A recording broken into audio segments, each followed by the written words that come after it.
Tu as deux images devant toi. Lequel de ces deux personnes te ressemble le plus à la salle de sport? Et voilà pourquoi tu ne progresses pas. Voilà pourquoi tu ne vois pas ton corps progresser. Parce que tu ne t'entraînes pas assez fort.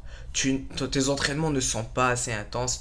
Tu ne donnes pas tout ce que tu as à la salle de sport. J'ai fait une vidéo il y a quelques mois sur l'entraînement jusqu'à l'échec en disant que c'est pas bon de s'entraîner jusqu'à l'échec, mais je réalise que la plupart du monde, leur problème, c'est pas de trop s'entraîner, mais ils ne s'entraînent pas assez fort. Ils ne s'entraînent pas assez intense. Et c'est ça qui fait que leur corps ne réagit pas, ne progresse pas. Tu dois donner une raison à ton corps de progresser pour voir du changement. Et pour ça, tu dois augmenter l'intensité de tes entraînements. Si tes entraînements sont très simples et faciles pour toi, ton corps n'aura pas de raison pour changer. Ton corps ne veut pas bâtir du muscle. Il faut que tu le forces. Et pour ça, tu dois augmenter l'intensité de tes entraînements. Comment augmenter ton intensité? Première chose que tu peux faire, c'est diminuer tes temps de repos. Si tu prenais 2 minutes de repos entre chaque série, tu textais, tu allais prendre une petite marche, tu allais aux toilettes, etc. Eh bien, diminue ça jusqu'à 60 secondes, 1 minute de repos maintenant.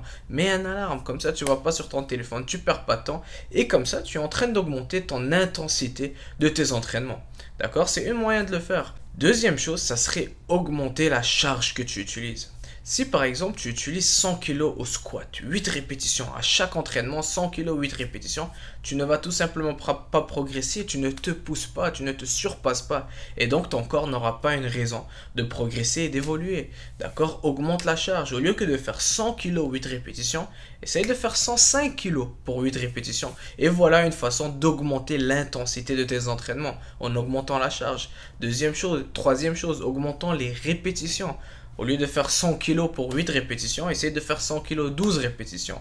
Et voilà, tu es en train d'augmenter ton intensité de ton entraînement et tu vas avoir du progression. Tu es en train de travailler plus ton muscle, que ce soit en diminuant le repos, en augmentant les répétitions ou la charge. Quatrième chose que tu peux faire dans tes entraînements, incorporer des super séries et des drop sets. Des super séries, donc deux exercices un à la suite de l'autre, des circuits, des drop sets. Donc, dès que tu finis ta série de 8 répétitions, par exemple, tu baisses la charge, tu fais une autre série de 8. C'est un drop set pour aller chercher plus de fibres musculaires, les amener à l'échec. D'accord? Tu peux incorporer des exercices de poids du corps. Par exemple, après avoir fait ton développé couché, tu vas faire une série de pompes pour vraiment aller jusqu'à l'échec et activer toutes tes fibres musculaires du pec, d'accord? C'est une autre façon de le faire. Tu peux aussi, cinquième chose, changer le choix de tes exercices, incorporer plus des exercices plus avancés, plus que tu progresses dans la musculation. Donc, plus d'exercices polyarticulaires. Donc, au lieu que d'aller faire des extensions de jambes, eh bien, va faire des squats. C'est beaucoup plus intense et ça va te donner beaucoup plus de résultats. Et c'est comme ça que tu progresses. C'est en augmentant et changeant tes exercices pour des exercices plus difficiles. Pour aller faire des exercices polyarticulaires où on va travailler plusieurs muscles en même temps. Et donc, l'intensité est plus élevée. Qu'est-ce qui est plus difficile? Faire des squats ou faire des extensions de jambes? Faire du développé couché, d'accord? Ou bien faire la machine de pec. Bien sûr, tout ce qui est polyarticulaire, donc plus incorporer des exercices comme ça va t'aider à progresser. Faire des deadlifts, des squats, des développés militaires avec la barre, du rowing, etc. Et c'est ces exercices-là qui vont vraiment t'aider à progresser. Il y a beaucoup de gens qui ont peur de se blesser. Oh, moi je fais pas ça, j'ai peur de me blesser. Je fais pas ça, j'ai peur de me blesser. La personne passe tout son entraînement sur les machines et on voit pas de résultat. D'accord? La peur de se blesser va en fait créer des blessures et c'est pas l'idéal. On verra pas de progression. Vaut mieux rester à la maison.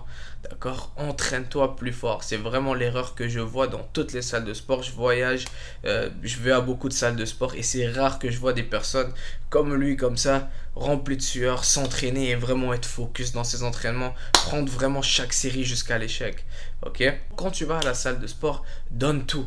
Donne tout, entraîne-toi avec cœur, avec passion et tu vas voir que chaque série compte. Chaque série, tu dois amener ton muscle le plus proche possible à l'échec. Tu n'es pas obligé d'échouer à chaque répétition, à chaque fin de répétition, mais tu dois amener ton muscle le plus proche possible à l'échec. Si tu prends des 10 livres et tu fais 15 répétitions de dumbbell curl et tu vois que c'est facile, tu le remets, ce n'est pas une série, ça ne compte pas comme une série, c'est ton échauffement. D'accord? C'est pas 3 séries, ok, j'ai fait 3 séries, mais même 3 de tes séries, tu as presque pas activé la plupart de tes fibres musculaires, ça ne compte pas. Entraîne-toi plus intense, d'accord? Donne-toi plus à la salle de sport et suis les conseils que je t'ai donnés pour augmenter ton intensité, baisser ton temps de repos, augmenter la charge, augmenter les répétitions, incorporer des super séries et des drop sets et finalement changer le choix d'exercices pour aller à des exercices plus avancés, incorporer le soulevé de terre, les squats, les rowing, tout ce qui est vraiment poids libre et tu vas voir plus de résultats. Entraîne-toi plus intense, d'accord? Si tu as des questions, laisse-les dans les commentaires et on se voit bientôt. N'oublie pas de t'abonner et d'aimer cette vidéo, ça aide beaucoup pour l'algorithme YouTube. À la prochaine.